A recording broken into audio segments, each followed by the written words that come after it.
অনাকাঙ্ক্ষিত পরিস্থিতিতে আমরা আছি।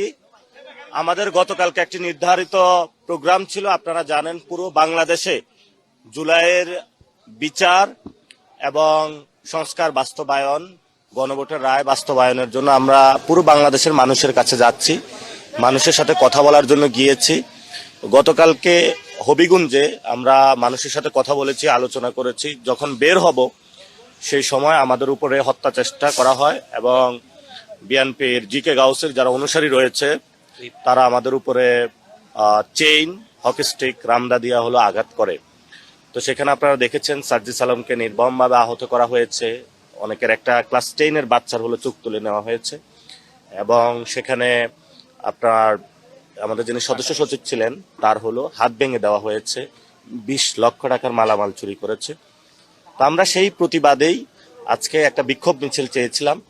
সেই বিক্ষোভ মিছিল যখন আমরা ঘোষণা করেছিলাম, এর পরেই আবার ছাত্রদল, যুবদল তারাও সেখানে অস্ত্রশস্ত্র নিয়ে মহড়া দিয়েছে।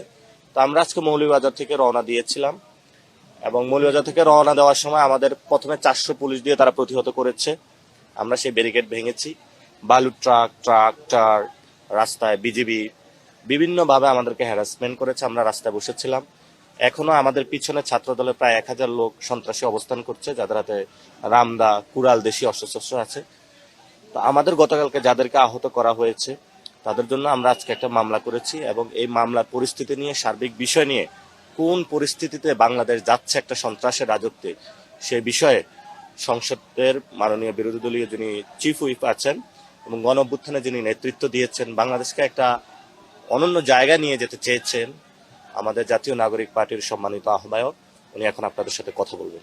আমাদের আজকে আমরা বলেছিলাম যে হবিগঞ্জে আমরা হলো মামলা করব, আমরা হবিগঞ্জে মামলা করব। আমরা হবিগঞ্জে এসেছি, মামলা করেছি। ওইদিকে ছাত্রদল, যুবদল বিজয় উল্লাস করছে। 144 দ্বারা যেটা, এটা সরকার হলো প্রশাসনকে নিজেদের দলীয় স্বার্থে ব্যবহার করলো। আমরা সরকারের কাছে জানাবো, যদি 144 দ্বারা জারি হয় তাহলে ছাত্রদল, যুবদল কিভাবে বিজয় উল্লাস মিছিল করে। তাহলে আমরা 144 দ্বারা যেখানে জারি হয়েছে সেখানেও আমাদেরকে যাইতে দেয় নাই। পুলিশ এখানে আমাদেরকে আটকিয়ে রেখেছে, চারদিকে পাহাড়, আর চারদিকে আমাদের সন্ত্রাসীরা অস্ত্র নিয়ে আমাদেরকে ঘেরাও করে রাখছে। আমরা এখানে মামলাটা, অভিযোগ দায়ের করেছি। উনি বলছে রাতের মধ্যে আমাদেরকে জিআর কোডটা দিবে। সো আমাদের কিন্তু কর্মসূচি আগেই বলেছে যে ঠিক আছে, আমরা কর্মসূচি যেহেতু 144 দ্বারা জারি হয়েছে, কর্মসূচি আমাদের বিক্ষোভ মিছিল স্থগিত, তাহলে আমরা ওইখানে গিয়ে মামলাটা করব। ফলত আজকে মামলাটা করা হয়েছে। আজকের মতো এতটুকুই। আমরা ইনশাআল্লাহ পরবর্তীতে এখানে আমাদের আহত যারা হয়েছে তাদের বিচার, ক্ষতিপূরণ এবং বিচার না হওয়া পর্যন্ত যেসব সন্ত্রাসীদের, আমাদের আন্দোলন জারি থাকবে। নেক্সট কর্মসূচি ইনশাল্লাহ আমরা জানাবো। আজকে আসলে বাংলাদেশে দেখা যাবে সন্ত্রাসের নির্ভর একটা বিএনপি রাজনীতির দিকে যাচ্ছে এবং আমরা যদি সন্ত্রাসী যারা, তাদের যদি বিচার হয় তাহলে বুঝবো বাংলাদেশে বিচার আছে, আইনি শাসন আছে, না হলে নেই। ওইখানে 11 জনের নাম লেখা আছে আর ভিডিওতে তো আরো আছেই, অজ্ঞাত